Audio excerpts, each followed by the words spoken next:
Hello everyone, I welcome you all on Quick Eco। तो हमने पिछले वीडियो में G20 के बारे में समझा था कि G20 होता क्या है, उसके कितने मेंबर्स हैं, कितने उसके ऑलरेडी समिट्स हो चुके हैं और कितने कितने मुद्दों पे बात होती है। इस वीडियो में हम समझेंगे कि भारत और विश्व के लिए G20 शिखर सम्मेलन जो अभी 2023 में हुआ है उसके क्या मायने हैं, उसमें क्या बातचीत की गई है और क्या क्या लाभ है इंडिया के लिए। तो चलिए स्टार्ट करते हैं। हमने पहले भी बात की है कि भारत की जो प्रेसिडेंसी है, जो अध्यक्षता है, वो न्यू दिल्ली में हो रही है और ये G20 का 18वां शिखर सम्मेलन है जो एक सफल आयोजित हुआ है। यह भारत के साथ साथ दक्षिण एशिया में आयोजित होने वाला पहला G20 शिखर सम्मेलन था जो कि हो चुका है। उसके साथ साथ इस G20 सम्मेलन में G20 में जितने भी नेता आए थे वे सभी राजघाट गए। यहाँ नेताओं ने राष्ट्रपिता महात्मा गांधी को श्रद्धांजलि अर्पित की और पीएम मोदी ने G20 नेताओं को अंगवस्त्रम पहनाकर उनका स्वागत भी किया। साथ ही साथ 1 दिसंबर 2023 में G20 समूह की अध्यक्षता ब्राज़ील को सौंप दी जाएगी, यानी कि जो अभी 18th था वो इंडिया को मिला था प्रेसिडेंसी, 19th प्रेसिडेंसी ब्राज़ील को मिलेगा और 17th प्रेसिडेंसी इंडोनेशिया ने किया था। ये सब कुछ मैंने पिछले वीडियो में बताया है। इसके साथ साथ न्यू दिल्ली में जो घोषणा पत्र थी उसमें G20 के सभी सदस्यों ने अपनी सहमति भी दे दी है। तो ये खुशी की बात है कि किसी ने अपोज नहीं किया, सबने उस घोषणा पत्र के लिए सहमति दे दी थी। साथ साथ दिल्ली घोषणा पत्र में किस मुद्दों पर चर्चा की गई उसके बारे में भी हम देखेंगे कि सभी देशों क्षेत्रीय अखंडता, संप्रभुता, अंतर्राष्ट्रीय कानून और राजनीतिक स्वतंत्रता बनाए रखे, इस बारे में बात की गई। साथ ही साथ इसमें आतंकवाद को सुरक्षा और अंतर्राष्ट्रीय शांति के लिए खतरा बताया गया, यानी कि आतंकवाद तो सबके लिए खतरा है ही, इस पे भी इस दिल्ली घोषणा पत्र में चर्चा हुई। साथ ही साथ इसमें किसी भी धार्मिक प्रतीक चिन्ह, व्यक्तियों और पवित्र किताबों के खिलाफ धार्मिक घृणा फैलाना या इससे संबंधित सभी कार्य की निंदा की गई, यानी कि अगर कोई भी किसी भी धर्म का कोई प्रतीक हो, व्यक्ति हो या कोई भी किताब हो, उसके खिलाफ अगर कोई धार्मिक घृणा फैलाता है तो उसकी भी निंदा की गई इस दिल्ली घोषणा पत्र में। अब देखते हैं हम। साथ ही साथ इसमें विकासशील देशों जैसे कि जाम्बिया, घाना और श्रीलंका व अन्य की प्राथमिकताओं पर ध्यान देने को लेकर सहमति बनी, क्योंकि ये देश अभी विकासशील है और इनको भी ध्यान देना चाहिए, इसलिए इस पे भी बात की गई। साथ ही साथ जलवायु संकट से निपटने के लिए बढ़ाए जाने वाले कदमों में तेज़ी लाने की बात की गई है और जलवायु से रिलेटेड भी बहुत सारे कॉन्फ्रेंसेस होते हैं। G20 में भी इसको एक मुद्दा, बहुत बड़ा मुद्दा देखा गया जलवायु संकट का। साथ ही साथ छोटे हल्के हथियारों की तस्करी के विषय में भी चिंता व्यक्त की गई, यानी कि जितने भी ये सारे करप्शन से रिलेटेड या ये जितने भी छोटे बड़े हथियारों की जो लोग खरीदते बेचते हैं बिना किसी लाइसेंस के, उस पर भी बात की गई है G20 में। नेक्स्ट चलते हैं। सबसे बड़ी चीज़ ये हुई कि G20 में अब अफ्रीकन यूनियन एक स्थायी यानी कि परमानेंट मेंबर बन चुका है और ये अफ्रीकी संघ 9 सितंबर 2023 में G20 का पूर्ण सदस्य बन गया, जो 9 सितंबर और 10 सितंबर में हुआ था। तो 9 तारीख को ही पहले दिन जो बातचीत हुई थी उसी में अफ्रीकन यूनियन को एक मेंबर बना दिया गया, यानी कि अब ये G21 हो जाएगा। यूरोपियन संघ के बाद अफ्रीकी संघ यानी G20 में शामिल होने वाला दूसरा क्षेत्रीय संघ है,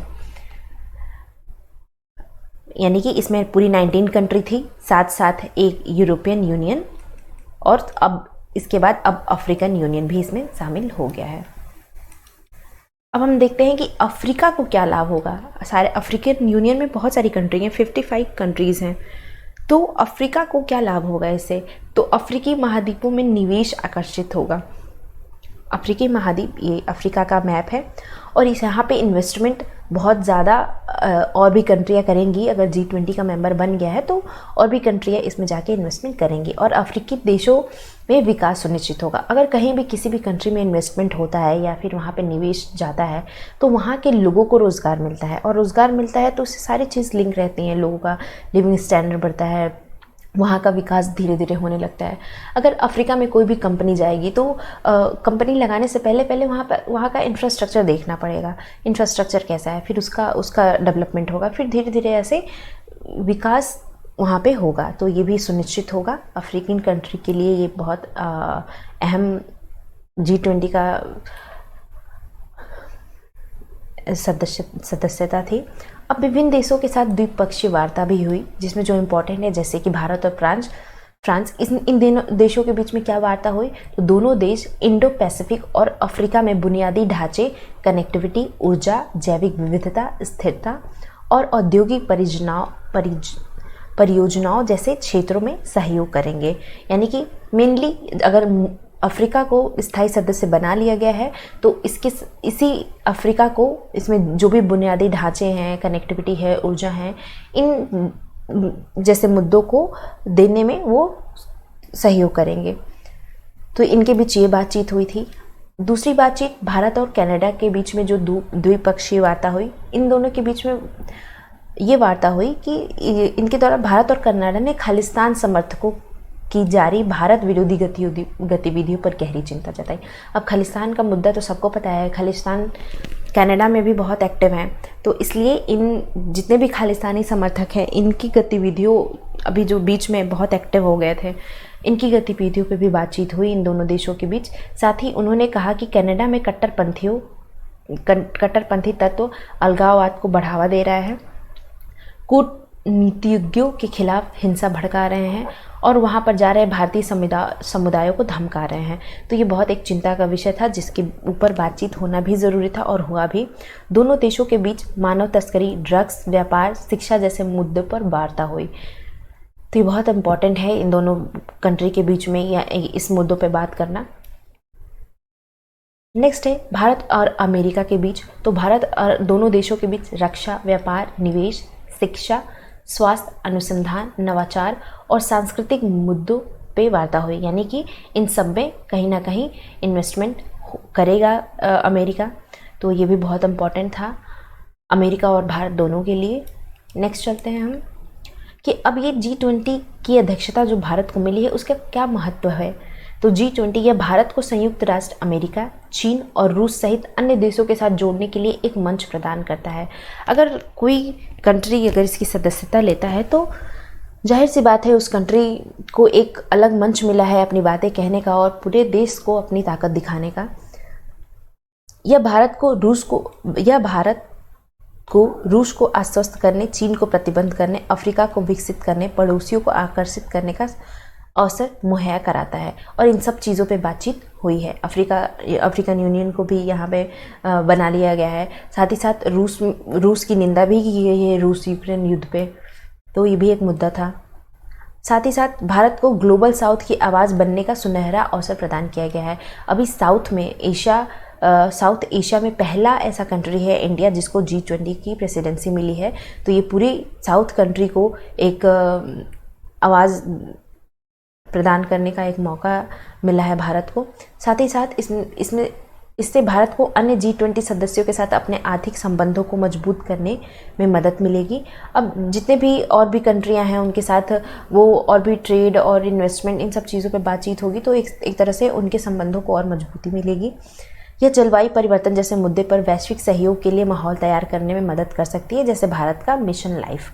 अब ऐसे मुद्दों पे बात करना बहुत ज़रूरी हो गया है क्योंकि जिस तरह से क्लाइमेट चेंजेस हो रहे हैं और लगातार क्लाइमेट चेंज हो रहे हैं उस तरह से ये बहुत एक सीरियस कंसर्न है सारी कंट्री के लिए कि वो आए और इस पर बातचीत करें और कड़े से कड़े कदम को उठाएं। अब इस सम्मेलन की प्रमुख बातें क्या क्या हुई, तो इस सम्मेलन में घोषणा हुई ग्लोबल बायोफ्यूल्स अलायंस की। इसके तहत वैश्विक स्तर पर पेट्रोल में एथेनॉल के सम्मिश्रण को बढ़ाकर 20% तय करना है। अब पेट्रोल तो एक लिमिटेड है हमारे पास, तो उसको कैसे और बढ़ाया जाए, तो इसके अंदर एथेनॉल का मिश्रण किया जाएगा और उसका 20% तक बढ़ाने की बात की गई है। तो ये ग्लोबल बायोफ्यूल्स अलायंस भी हुई। भारत पश्चिमी एशिया यूरोप आर्थिक गलियारे की भी घोषणा हुई। इसमें क्या होगा, इसमें देखिए ये व्यापार के लिए बहुत इंपॉर्टेंट है, जिसमें ट्रेन की व्यवस्था कराई जाएगी। इसमें एशिया, अरब की खाड़ी और यूरोप के बीच कनेक्टिविटी को बढ़ाना है, यानी कि कुछ पार्ट में ट्रेन, उसके बाद पोर्ट्स, ताकि जो चीज़ें 10 दिन में हो सकती हैं वो 7 दिन में हो जाए। तो ये भी बहुत ये आर्थिक गलियारा बहुत इंपॉर्टेंट घोषणा हुई है। साथ ही साथ आर्थिक एकीकरण के माध्यम से आर्थिक विकास प्रोत्साहित करना, यह चीन को OBOR परियोजना को प्रति संतुलित करेगा। एशिया और यूरोप के लिए सस्ती परिवहन सुविधा उपलब्ध कराएगा। G20 संगठन में अफ्रीकी संघ को सदस्य के रूप में प्रवेश मिला है, ये तो शुरू में ही बताया था आपको। अब भारत की G20 प्राथमिकताएं क्या क्या हैं? तो अगर सस्टेनेबल डेवलपमेंट गोल्स जितने भी हैं, जैसे कि 17 सस्टेनेबल डेवलपमेंट गोल्स हैं, और जिसको भी SDGs के बारे में नहीं पता वो एक बार इसको सर्च करेगा। तो 17, ये मुद्दा अभी हमारा नहीं है, ये भी एक चर्चा का विषय है, जो कि इस पर भी मैं वीडियो बना के लाऊंगी। अभी हम बात करते हैं कि क्या क्या प्राथमिकताएं हैं, जैसे कि हरित विकास यानी कि ग्रीन डेवलपमेंट, जलवायु वित्त यानी कि जलवायु वित्त और लाइफ यानी पर्यावरण के लिए जीवन शैली को बढ़ावा देना, ये इंडिया की G20 की प्राथमिकताएं थी। साथ ही साथ त्वरित और समावेशी विकास में तेजी लाना, यानी कि इंक्लूसिव डेवलपमेंट हो, एक्सेलरेशन और एक इंक्लूसिव डेवलपमेंट के साथ साथ SDGs के लक्ष्यों पर प्रगति में तेजी लाना, ये भी एक इसकी प्राथमिकताएं थी इंडिया की। साथ ही साथ प्रौद्योगिकी के प्रति मानव केंद्रित दृष्टिकोण के साथ आगे बढ़ना और डिजिटल बुनियादी ढांचे वित्तीय समावेशन को बढ़ाना, ये सब भारत की प्राथमिकताएं थीं। साथ ही साथ बहुध्रुवीय अंतर्राष्ट्रीय प्रणाली बनाते हुए बहुपक्षवाद को पुनर्जीवित करना और 21वीं सदी की चुनौतियों से निपटने में सक्षम, अधिक जवाबदेही, समावेशी और प्रतिनिधि वैश्विक व्यवस्था बनाए रखने का प्रयास करना भी एक इम्पॉर्टेंट मुद्दा था। साथ ही साथ महिलाओं का नेतृत्व में विकास को बढ़ावा भी एक इम्पॉर्टेंट मुद्दा है। और इसमें जो हम अगर G20 के जितने भी ट्रैक्स हैं उसमें भी देखें तो ये एम्पावरमेंट, विमेन एम्पावरमेंट एक बहुत इम्पॉर्टेंट मुद्दा हमेशा से रहा है। नेक्स्ट चलते हैं कि भारत को क्या लाभ होगा इससे। तो रूस और चीन को भी इससे राजी कर लिया गया। जो दिल्ली घोषणा पत्र था उसके लिए भारत ने इन दोनों कंट्री को भी राजी कर लिया। साथ ही साथ रूस यूक्रेन को लेकर बाली सम्मेलन में रूस की निंदा की गई थी, जो कि रूस और चीन को पसंद नहीं आया था। जो बाली सम्मेलन यानी कि 17th जो समिट हुई थी, उस समिट में रूस यूक्रेन को लेकर रूस की निंदा की गई थी, जो नहीं रूस और चाइना दोनों को पसंद नहीं आया था। भारत को विकासशील देशों के नेतृत्वकर्ता के रूप में पहचान मिलेगी, ये भारत के लिए एक लाभ का विषय है। साथ ही साथ इसमें भारत ने विश्व के सभी देशों, विशेषकर पश्चिमी एशिया एवं रूस के बीच सामंजस्य बैठाकर वैश्विक नेतृत्व पद प्रदान किया है। यह भारत कूटनीति की प्रभावशीलता को दर्शाता है। तो ये भारत के लिए ये भारत को इन सब चीज़ों का लाभ मिला है G20 प्रेसिडेंसी के बाद। साथ ही साथ विकासशील देशों का नेतृत्व के रूप में वैश्विक पहचान को सुनिश्चित करना, अफ्रीकी संसाधनों का दोहन कर सकता है, यानी कि अगर अब अफ्रीकी यूनियन भी उसका एक पार्ट है तो वहाँ पे इन्वेस्टमेंट या जो भी चीज़ें अफ्रीका से रिसोर्सेज का लाना, इन्वेस्टमेंट, ये सारी चीज़ें भी भारत कर सकता है। साथ ही साथ चीन को अफ्रीका के प्रति संतुलन कर सकता है। चीन ने बहुत टारगेट किया है अफ्रीका को, तो अब धीरे धीरे अब अफ्रीका को और भी कंट्रियाँ हैं जो मिलके काम कर सकती हैं। तो ये भी इम्पॉर्टेंट है भारत के लिए भी कि अब अफ्रीकन यूनियन उसका एक मेंबर है, तो अब भारत का इन्वेस्टमेंट और ज़्यादा इजी हो जाएगा और वहाँ पे काम करना और भी ज़्यादा इजी हो जाएगा।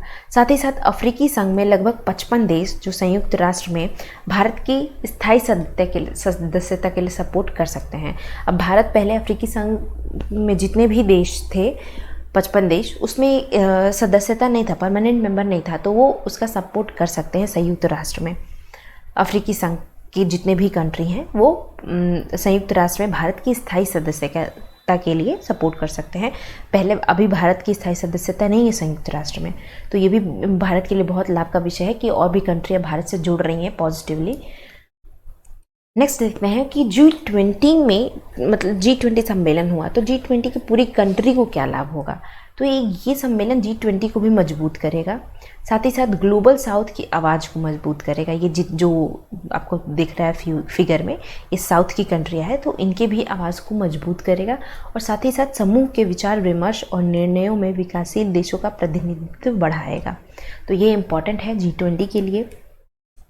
अब हम देख लेते हैं, मैंने हिंदी में बताया और ये इंग्लिश में कुछ पॉइंट्स हैं जो बताते हैं कि क्या आउटकम्स निकल के आए हैं, यानी कि 5 कीज आउटकम्स जो कि G20 में निकल के आए हैं। पहला तो क्या क्या हुआ है, तो ग्रीन डेवलपमेंट पैक्ट्स, फिर action plan on sustainable development goals, high level principal on anti corruptions, support of digital public infrastructure and reform of multilateral development banks. तो इन सब चीज़ों के बारे में जो 5 आउटकम्स निकल के आए हैं, इन्हीं सब चीज़ों के बारे में बात की गई है इस G20 सम्मेलन में। तो मैंने बहुत शॉर्ट में आप लोगों को बताने की कोशिश की।